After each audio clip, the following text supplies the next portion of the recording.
дугаар бүлэг. Намайг дурсан санан үлдээрээ. Эзэн Есүс илчлэгдэж баригдсан тэр шөнөө хэсэг талх аваад талархлаа өргөж хуваагаад энд бол та нарын төлөөх миний бие мөн. Намайг дурсан үүнийг үйлд гэв.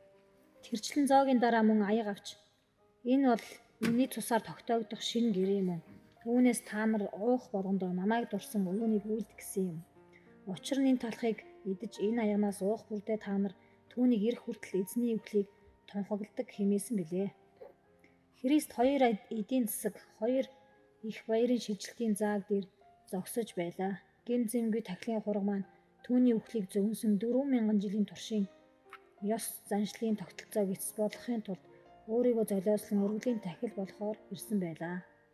Аврагч маань эсгээгүй талхыг шав нартайгаа хамт зоглоснороо өөрийн авгаа их тахилын өргөлийг санан дурсах ёслолын үйл ажиллагааг тогтоож өгч байсан юм. Юудэчүүдийн үндэсний баяр ийхүү үрд замхран алга болж одооноос эхлээд Христийн тогтоож өгсөн энэхүү ёслолыг улс орон бүхэнд үе үеийн Христэд итгэгч ёслон тэмдэглэх байв. Дээгүүр өнгөрөх баярыг Израилийг Египтийн боолчлолоос чөлөөлөгдсөний дурсгал болгон тэмдэглэдэг байв. Энэ баяр ёслолын утга учирыг жил ирэх тусам хүүхдүүд эцэг эхээс асууж шалгаах үед үүний түүхийг ахин дахин ярьж өгдөг болгохын тулд Бурхан энэ баяр ёслолыг тогтоож өгсөн байв. Энэ гайхамшиг боолчлолоос чөлөөлөгдсөн үйл явдал ийм маягаар Израильчуудын ой тоонд хадгалагдан үлдэх ёстой байлаа. Эзний зоогийг Христийн үхлээр олсон авгаа их чөлөөлтийг дурсан санахын тулд тэмдэглэдэг болсон юм аа. Энэ ёслолыг Христийн хоёр дахь удаага ертөнцид сүрэг хүчээ харуулсаар заларч ирэх хүртэл тэмдэглэх учиртай аж. Бид энэ гэрээсийг сахин биелүүлж бидний төлөө түүний үлдсэн их үйл хэргийг байнга дурсах ёстой. Юудэ нар Египтээс цухтан гарахдаа бүс бүсэлж таяг барьж замд гарахад бэлэн болцоход бас эсгээгүй талхыг зогсоогоороо идэж байжээ. Энэ баяр ёслолыг үйлдэж буй хэлбэр нь тухайн үеийн бодит байдалд нийцж байсан бөгөөд тэд Египтийн газар нутгийг орхиж элсэн цөлөөр зовлонт хүнд бэрх замаар туулахаар бэлтгээд байсан үе билээ.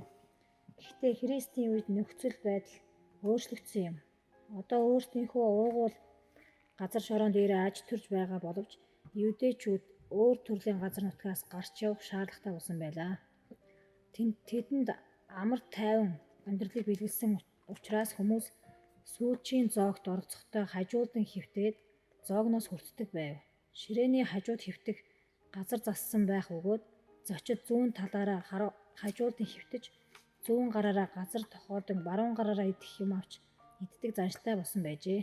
Зочин хажуугийнхаа хүний өвөр дээр толгоо тавьж болно, хөвтөж байгаа улсыг тойрч зочдынхоо хөлийг угааж болохоор байх ёстой байжээ. Баярын идээ ундаа өрсөн ширээнд Христ суужээ. Эсгээгүй талх дээгүүр өнгөрөх баярын дарс тэргүүтнийг ширээн дээр үржээ. Дээгүүр өнгөрөх баярын эсгээгүй дарс ширээн дээр тавигдах ёстой эдээний нэг байв. Христ гим нүгэлгүй ариун тахил болж байгааг эдгээр хоол хүнс бэлэгдэж байсан. Учир нь гим нүгэл үхлийг бэлэгддэг эсгсэн ямар нэгэн хоол хүнсний бэлэгдэл ашиглагддаггүй байсан ба эсгээгүй талах дарс нь гим зэмгүй бөгөөд толбогын хурганы бэлэг тэмдэг байжээ. Тэдний зооглон байх үед Есүс хэсэг талах аваад өрөөсний дараа хуваан шав нартай өгөөд үүнийг ид энэ бол миний бие гэлээ. Тэгээд тэр аяг авч талархлаа өргөөд тэдэнд өгөөд үүнээс та нар бүгдээрээ ууцгаа. Учир нь энэ бол нүглүүдийг уучлахын тулд олны төлөө урсгах гэрээний миний цус. Харин би та нарт хэлье. Үүнээс хойш би ийм усан узмын дарсыг эцгийнхээ хаанчлал дахин шинээр уух өдрийг хүртэл та нартай хамт ер уухгүй гэв. Энэ ариун ёслолд урвагч Юдас оролцож байлаа. Тэрээр Есүсээс түүний эмтэрсэн бие цусны бэлгэлийг хүлээн авав. Тэр Есүсийн намайг дурсан үүнийг үйлд гэж хэлхийг сонсжээ. Тахилын хургийг өмнө сууж байгаа мөнөөх урвагч өшөө хонзон авах муу санаа муухай төлөвлөгөөгөө орхисонгүй. Юдасын санаа бодолд юу эргэлдэж байгааг харж буй Христ түүний хөлийг угааж байхдаа үүнийг нотлон харуулсан. Та нар бүгдээрээ ч цэвэр биш шүү гэж тэр хэлсэн. Йохан энэ үгийг сонссон хуурамч дагалдагч Христ өөрийнх нь далд санааг мэдэж байна гэдэгт итгэжээ. Сүүлд нь Христ Энэ талаар уламж тодорхой хэлв. Тэднийг хоолунд идэж ууж эхлэх үед Христ дагдагч нар руугаа харж би та нарын бүгдийг чинь хэлж байгаа юм биш. Би сонгосон хүмүүсээ мэдэж байна. Гэхдээ надтай тал хувааж идсэн хүн намайг барьж өгнө гэсэн бичээсийн үг хэрэгжих болно гэж хэлв. Гэтэл дагдагчид нь Юдасыг одоо бол сэжиглэхгүй байв. Гэхдээ Христийн тун их сэтгэл зүрхэндээ тавгүй байгааг мэдэрч байлаа. Учир нь ойлгогдох муу соёмгийн харанхуй үйлс тэднийг эзэмджээ. Тэднийг чимээгүй хооллож байхад Есүс үннээр би хэлж байна. Та нарын нэг нь надаас ийм юм сонсоод дагалдагчид нь ихэд гайхаж хэрдхийн цочжээ. Хин нэгэн Тэнгэрийн багшид тэгж хандна гэж тэдний хэнийхэн ч толгойд багтахгүй байв. Ямар шалтгаанаар түүнээс урах вүлээ? Хинт барьж өгөх гэж хэний санаанд ийм юм ордог байна? Үг сургаалыг нь сонсох онцгой давуу эрх дарахтай хийгээд гайхамшигт ивэл хайр инэрлийг нь хүртэж яваа. Хайрт 12 шавьяхан донд ийм урван тэрслэгч байж таарахгүй. Дагалдагчид Есүсийн хэлсэн үг ямар чухал утгатай болохыг ойлгоод түүний үгс ямагт үнэн байдгийг санамагцаа айц төвшөрт автав. Тэд сэтгэлээ шалгаж эзнийхээ эсрэг ямар нэгэн хар бурууг санан бодсон эсгээ тунгаан бодов. Багшигаа үл хашаасан ямар нэг юм байдаг юм биш байгаа даа гэж сэтгэл зовцгоо. Тэр чинь би биш биз хэмээн асуухад гагц Юдас л дуурсангүй. Йохан ихэд сэтгэл зовно. Багшаа тэр хүн чинь хэн бэ гэж асуухад Есүс миний хамт тавганд гараа дүрэгч надаас урах болно. Хүний хүү өөрийнх нь тухай бичигдсэнчлэн надаас урах болно. Харин хүний хүүг бариулах тэр хүн золгүй ээ. Тэр хүн төрөөгүй байсан бол дээр байх байсан хэмээн хариулжээ. Дагалдагчид багшаа тэр хүн чинь бие биш үз хэмээн бие бисээ харахад Юдас дуугүй байжээ. Тэгэхэд нь бүгд түүнийг анзаарав. Дагалдагчид өөрсдийгөө уруугч эсхийг асуун ихэд шуугилдаж байх үеэр Есүсийн Иоханд хэлсэн үгийг Юдас дуулаагүй. Тэр сая нэг юм нөхдийнхөө сонжиж сорьсон харцанд эргэж багш минь тэр хүн чинь би биш үз гэж аамнав. Чи өөрөө хэллээ гэж Есүс түүнд хариулв. Бодол санаа нь олон дэлгэрхий болсон дотор гайхаж сэтгэл нь тавгуутав. Юдас өрөөнөөс гарахаар яаран бослоо. Тэгэхэд Есүс түүнд чи хийх гэж байгаа юмаа түргэн хий гэлээ. Тэрвээ зүсэм талх аваад яаран гарахад нэгэнт шүн болсон байлаа. Шөнийн харанхуй руу гарч одсон орвогч нэгэн Христээс хөндөрсөөр харанхуйд автсан. Юдас энэхүү үйлдэлийг хийхээс өмнө гим нүгэлдээ гимших боломж алдаагүй байсан юм. Гэхдээ тэр эзний оршихуй хийгээд нөхдөө орхиж эцсийн шийдвэрээ гаргах үедээ эцсийнхээ шийдвэрээ гаргасан байлаа. Юдас хил хязгаараа давж орхив. Энэ сэтгэл зүрхээр уруу татагдсан хүнтэй Есүс гайхалтай удаан хугацаагаар төвчээртэй хандав. Юдасыг аврахын тулд тэрвэр чадах бүхнээ хийсэн билээ. Эзнийг үйлчлэхээр 2 дахь удаага тохирсныхан дараа Есүс түүнд гим нүглийг гимших боломжийг өгсөөр байлаа. Түүний далд санааг шууд мэдээд Христ түүнд өөрийнхөө Тэнгэрлэг гэдгийг эцсийн удаа үнэмшилтэй нотлон харуулсан юм аа. Хуурамч шавийн хувьд энэ нь гим нүгэлтэйг гимших сүүлчийн уриалга байв. Есүс Христ Юдасыг аврахын тулд өөрийн ашиглаж болох Тэнгэрлэг боломж үүрийг ашигласан билээ. Энэ шавийн үл ойшон байсан эзний нэгүүлсэнгийн давалгаа түүний бардам занд цохигдож байсан боловч эргээд өөрлөө хайр инэрлийн хүчтэй давалгаа болон эргэн урсаар байлаа. Юдас нүгэлт муу санаа нийцлэгдэхэд сэтгэл нь тавгуутаж бас ч гайхаж байсан боловч бузар бодлосоо ухарсангүй. Ингээд урван тэрслэх үйл ажиллагаа гүйцэхээр ариун зоогийг орхин гарчээ. Христ Юдасын гонигт явдлыг илчлэхийн цацуу шав нартаа уучлал өршөөлөө илэрхийлэхийг хүсчээ. Тэрвэр өөрийгөө месиа болохыг хамгийн гайхамшигтайгаар нотлон харуулсан. Тэрвэр одоо би та нарт нэг юм хэлье гээд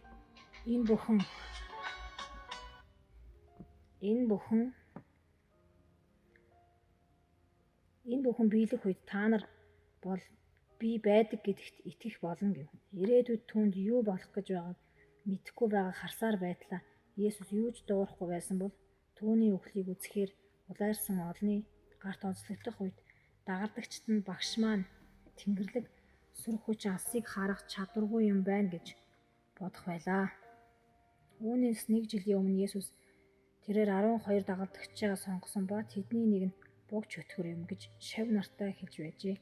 Юдаст хандны хэлсэн түүний өгс урвагчийн үйл ажиллагаа эзэнд бүрэн мэдэгдсэн гэдгийг нотлон харуулахаас гадна түүнийг доромжлогдсон гутаагдах үед Христийн үнэт шав нарынхан итгэлийг батжуулан бэхжүүлэхэд тус болох ёстой байв.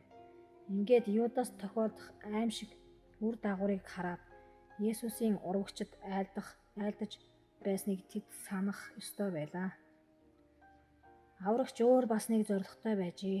Тэрээр Юдасыг урвагч гэж мэдсэн атлаа түүнд үйлчилж байлаа.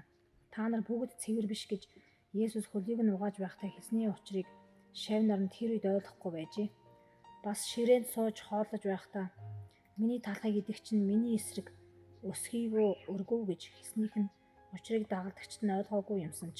Гэтэл дээр хэлсэн үгсийн утга тодроод ирэхэд өөрт нь хамгийн аимшигтай гэм нүгэл үйлдсэн хүнд багш нь ямар их уужим сэтгэл өршөөл уучлалыг үзүүлсээр байсныг олж мэджээ. Есүс Юдасыг бүр эртнээс мэдж байсан боловч хөлийг нь угаажээ. Урвагч Христтэй хамт эзний зоогт оролцсноор түүнтэй холбогдох завшааныг ч олжээ. Урвагчийг нүгэлдээ гэмшиж муухай бодол санааг ариусгаасаа гэж Есүс боломж бүрийг чадах бүхнээ удтал хийсээр байсан аж. Энэ бол бидний хувьд авгаа их үлгэр жишээ. Хүнийг төөрч бүдэлж гэм нүгэл үлдэж байгааг нь мэдээд түүнээс холдож хөндөрөх хэрэггүй юм аа. Бид түүнд анхаарал тавихаа болж чөтгөртөө ганцаараа тулддаг гэд сорилт туршилтын иргэшэл зөндөнд орхиж болохгүй. Христ ийм арга барилаар үйлчилж байгаагүй. Дагалдагчид нь төөрөлдөж алдаа дутагдaltaй байсан учраас тэдний хөлийг угаасан юм аа. Ингээд нэгээс бусд нь гэм нүгэлдээ гэмших шийдвэрийг гаргасан. Эзний зоогт хэн нэгнийг оролцуулахаас татгалзаж болохгүй Христийн үлгэр жишээ бидэнд харуулв. Илт гэм нүгэл үлдэж байгаа хүнийг энэхүү ёслолд оролцуулахгүй байх ёстой гэдэг нь зөв. Ариун сүнсний юу гэж сургасан нь илэрхий байдаг. Гэвч ийм үйлдэл гаргахаас нааш альва хүнийг шүүн тунгаах эрх хүнд ч байхгүй. Хэнийг эзний зоогт оролцож болонд болохгүйг шүүх эрхийг Тэнгэрийн эзэн хүнд ч олгоогүй юм аа. Хэн бусдын санаа бодлыг мэдж чадах вүлээ? Хэн улаан буудаг хаснаас нь ялгаж таних вэ? Хүн өөрийгөө шалгаж байгаад талахыг идэг. Аягнаас уг.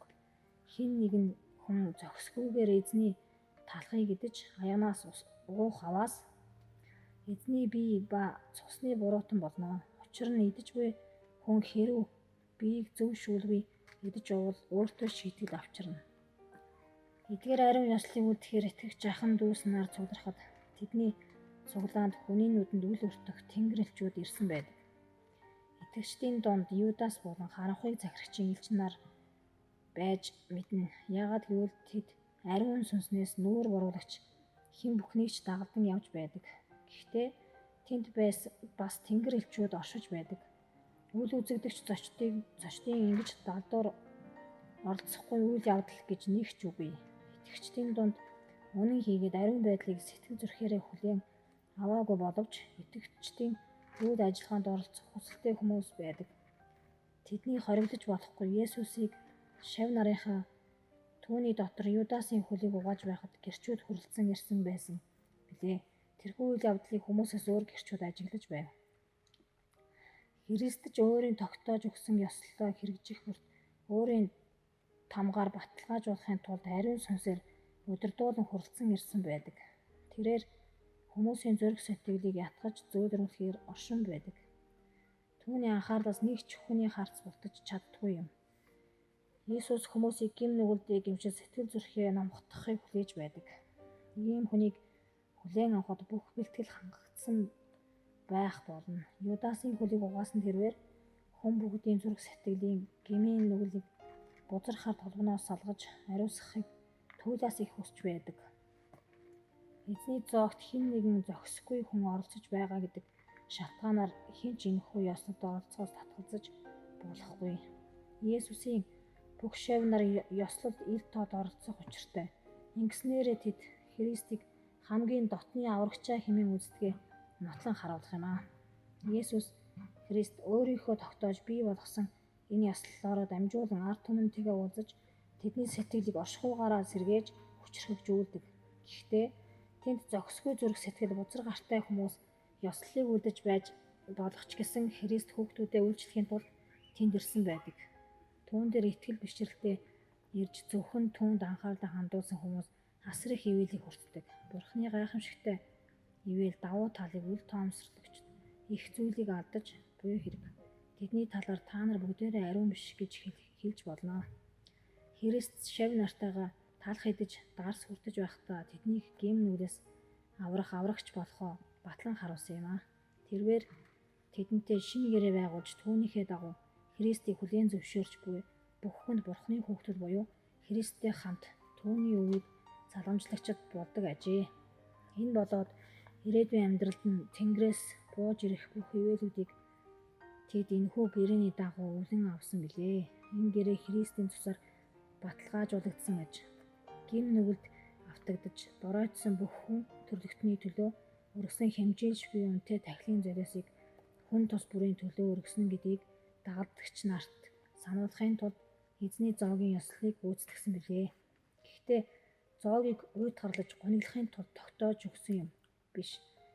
Гониглох нь гол зорилго нь байгаагүй. Тэнгэрийн эзний шав нар түүний ширээний хажууд цугларахтаа алдаа эндэгдлээ гониглон дурсан санаж өнгөрсөн үеийн сэтгэл хөдлөн буюу гутармаар бүхнийг эргцүүлэн бодож ахын дүүстэйгээ хэрхэн санал зурж байдаг тухайга бодох хэрэггүй.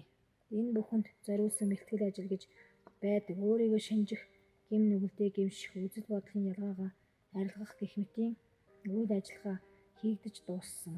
Одоо бол тэд Христтэй уулзах гэж ирсэн байх ёстой. Тэд одоо загалмайн сүүдрийн дор бус харин түүний авралын гэрэлд зогссон байх хэрэгтэй. Зөв шударгын нарны хурц гэрэлд зүрх сэтгэлээ нээх ёстой. Бид Христийн үнэт цусаар сэтгэл зүрхээ ариусгаж хэдий үл үзэгдэх боловч түүнийг оршихуйд орж түүний амар амгаланг би та нарт үлдээнэ. Би өөрийн амар амгаланг та нарт өгнө. ертөнцийн өгдгөөс өөр юмыг би та нарт өгч байна гэсэн үгсийг сонсох ёстой.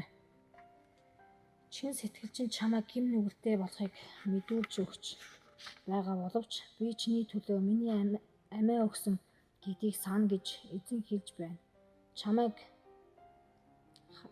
хяхан хавчиж мөрдөн мөшгөж надаас болон баярын мэдээнээс болж дарлан торомжлуул чиний төлөө би амьдралаа өгсөн тэр авгай хайрыг минь сана.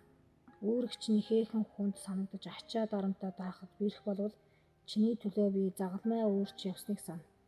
Хатуу ширүүн сорилтоос зүрхшээгээд байгаа бол чиний цагаатагч чиний төлөө зуучлахаар оршин байсаар байгаа гэдгийг сана. Эзний зоогийн ёслол Христийг хоёр дахь удаага морилон ирэх үйл явдал руу чиглүүлж байдаг. Энэхүү ёслол дагалдагч нарын сэтгэл зүрхэнд итгэл найдвар төрүүлэх зорилготой юм. Тэд багшийнхаа цовдлуулан нас барсан өхлийг дурсахаар цугларах бүрдээ түүнийг хэрхэн аяг авч талархар өргөөд түүнийг авч дундаа хүртцгээ. Энэ бол миний гэрээний цус бөгөөд олны төлөө урсах болно. Би Бурхны хаанчлаг дахин шинээр дарс уух тэр өдрийг хүртэл усан үзмийн дарс дахин хизээч уухгүй гэж айлдсныг дурсцаадаг байсан. Зовлон бэрхшээлтэй нүүр толох үедээ тэд эзний эргэн ирнэ гэсэн найдалгаар тайвширдаг байлаа. Энэ талхыг идэж энэ аюунаас уух бүрдээ та нар түүнийг ирэх хүртэл эзний үхлийг тунхагладаг гэсэн санаа нь тэдэнд маш үнэтэй байв. Бид Есүсийн хайр инэрл болон түүний сүр хүчийг дурсан санах болгондоо үүнийг хизээч мартах ёсгүй. Бидний хайрладаг Бурхны хайрыг сануулж байхын тулд Христ энэхүү ёслолыг уламжлал болгон тогтоосон билээ. Гагцуу Христээр дамжуулж бидний зүрх сэтгэл Бурхантай холбоо тогтоох боломжтой. Ахан дүүсийн хоорондын эвий хайр инэрл нь зөвхөн Есүсийн хайраар үүр бэхлэгдэн бат бэх байх боломжтой. Христийн бидний төлөө өгсөн үхлэл түүний хайр инэрлийг бидэнд утга учиртай болгож өгч чадaltaй. Түүний үхлээс болж бид түүний эргэж ирэхийг баяртай хүлээх чадвартай болсон билээ. Тэрээр тахил болсон өргөлөл бидний найдвар болж байдаг. Бид түүний үхэл дээр итгэл бишрлээ цогцлуулна, суйрлуулах ёстой. Эзний зовлон шангал, доромжлол, утааглалыг сануулах ёслолоодыг хит их өнгөц хэлбэрийн төдий зан үйл мэт болгосон байдаг. Харин энэ бол тодорхой зорилготой ёслол юм. Бид бурханлаг байдлын нууцад нэвтрэхийн тулд бидний мэдрэмжүүд хурц болох ёстой. Хүн төрлөختний нүглийн төлөө Христийн зовж шаналсан болгохыг одоо ойлгож байгаагаасаа илүү ихээр ойлгож ухамсарлах сайхан боломж хүн бүрт өгөгдсөн. Мосе цөлд могойг өргөсөн шиг өөрт нь итгэгч хинч боловч үхэлгүй мөнхийн амьдралыг олгохын тулд бүхий л үйл ажил амь амьдралаа зориулан хүний хүүч өргөдөх ёстой байв. Бид амиа алдаж буй аврагчийн хадагдсан Голготын загалмаа руу бид анхаарлаа хандуулах ёстой. Мөнхийн ашиг сонирхол маань биднийг Христэд итгэхийг шаардаж байдаг. Эзэн хэрэв хүний хүүгийн махыг идэхгүй цусыг нуухгүй бол тэр хүний дотор ам байхгүй. Яагаад гэвэл миний мах бол жинхэнэ хоол, миний цус бол жинхэнэ ундаа гэж хэлсэн билээ. Энэ үгс бидний бие махбодтой амьдралд Христ хамааралтай гэдгийг харуулж өгч байна. Бидний газар дэлхий дээрх амьдрал маань Христийн үхлээс хамааралтай байдаг. Бидний идэж буй талх түүний цусны үнээр олдсон. Бидний ууж буй ус түүний урсгасан цусаар олдсон. Зөв шудрагч бай, гим нүгэлтэйч бай, ер нь хүмүүр талх иддэг. Боловч зөвхөн Христийн мах цусаар бид гол зогоон амьдарч байдаг. Голготын загалмай талх бүр дээр хамглагдсан байгаа. Загалмайн дүрс булаг шамд болгон дээр тусаж байгаа Христ авгаа их тахилын өргөлийнхөө бэлэг тэмдгийг танилцуулах ёслолоороо ийм утга санаануудыг зааж өгдөг. Эзний зоогийг барьж байсан өрөөнөөс цацарсан гэрэлгээгээ бидний өдөр тутмын хоол хүнсийг ариун нандин болгож өгч байдаг. Гэр бүл хоолны ширээ эзний хоолны ширээ адил болж дээрх хоол хүнс нь ариун эзний зоог болон хувирдаг. Христийн үг бидний сүнслэг амьдралтай ямар их нэгт холбоотой байдаг вэ? Тэрээр миний махыг идэж миний цусыг уусан хүн мөнх амьдралыг олно гэжээ. Голготын загалмаа дээр бидний төлөө өргөсөн амь амьдралыг хүлээн зөвшөөрсөн тэр цагаас эхлэн ариун шударгаар амьдрах боломжтой болдог. Бид түүний үгийг хүлээн авч түүний тушаалуудыг амьдралдаа хэрэгжүүлэн биелүүлснээр дээрх ариун амьдралыг олж авах болно. Ийм л замаар бид түүнтэй холбоо тогтоож чадна. Миний махыг идэж цусыг уусан хүн миний дотор байж би ч түүний дотор оршин байна. Амьд эцэг маань намайг илгээсэн бөгөөд би эцгээр амьдрахын адил намайг идэгч хүн мөн надаар амьдрна. Бичээсийн эдгээр үгс эзний ариун зоогт онцгой хамааралтай билээ. Эзнийхээ авгаа их тахилын өргөлийн талаар итгэлээрээ эргцүүлэн бодвол бидний хүсэл сэтгэл зүрх Христийн сүнслэг амьдралыг даган дуурайж эхэлдэг. Ингэж чадсан хүн эзний зоогийг хүртэх хүртээ сүнслэг хүч чадлыг хүлээн авдаг. Эзний зоогийн ёслолд итгэгчдийг Христтэй дотнод холбож энэ нь Тэнгэрийн эцэгтэй улмаар холбож өгдөг. Эзний зоог нь Тэнгэр эзнээс өөрсдийгөө хамааралтай гэдгээ ухамсарласан хүмүүсийг түүнтэй холбож өгдөг юм аа. Христийн махбод асгаруулсан цусны бэлэгдэл болох талах дарсыг хүртэж байх үедээ дээд давхрын өрөөнд болсон зоогийн ёслолд төсөөллөөр оролцдог. Бид дэлхий ертөнцийн гэм нүглийг өөрхийн тулд Христийн амссан зовлон шаналд зориулсан цэцэрлэгээр явж байгаа мэт санагдаж хүнийг бурхантай эвлэрүүлэхийн тулд ямар тэмцэл өрнөж байгааг гэрчлэн харах болно. Бидний төлөө загалмайд цовдлогдож буй Христийг олж харах болно. Бид загалмайд цовдлогдсон аврагчаа харах тусам Тэнгэрийн авгаа их хүчрхэг эзний өргөсөн тахилын өргөл учир утгыг бүрэн дүүрнээр ухамсарлан ойлгох болно. Авралын төлөвлөгөө бидний өмнө алдаршиж Голготын тухай бодол бидний сэтгэл зүрхэнд амьд ариун бодол сэтгэлийг үүсгэнэ. Бид Тэнгэрийн бурхан болон өргөлийн хургыг сэтгэл зүрх ам хэлээр алдаршуулах болно. Калварт болсон үйл явдлыг сэтгэл зүрхэндээ амьд сэрүүнээр тээж яваа хэн боловч ихэмсэг бардан бие тоосон зангаа өдөөж хөжүүлж чадахгүй. Аврагчийн юутай ч жишимгүй хайр инэрлийг зүрх сэтгэлдээ эргцүүлэн бодогч тэр хүний оюун санаа цэлмэж сэтгэл зүрх нь ариусаж зан чанарын хувьд өөрчлөгдөнө. Үүнийг хэрэгжүүлж буй хүн ертөнцийн гэрэл болж Энэ юр бусын хайрыг тодорхой хэмжээнд тусах болно. Бид Христийн загалмай талаар эргцүүлэн бодох тусам харин бидний эзэн Есүс Христийн загалмайгаар сайрхахаас өөр надад бүү байг. Түүгээр дамжуулан надад бие ертөнцид цовдлогдсон юм. Галаат гэсэн элчийн үгийг улам их сайн ойлгох болно.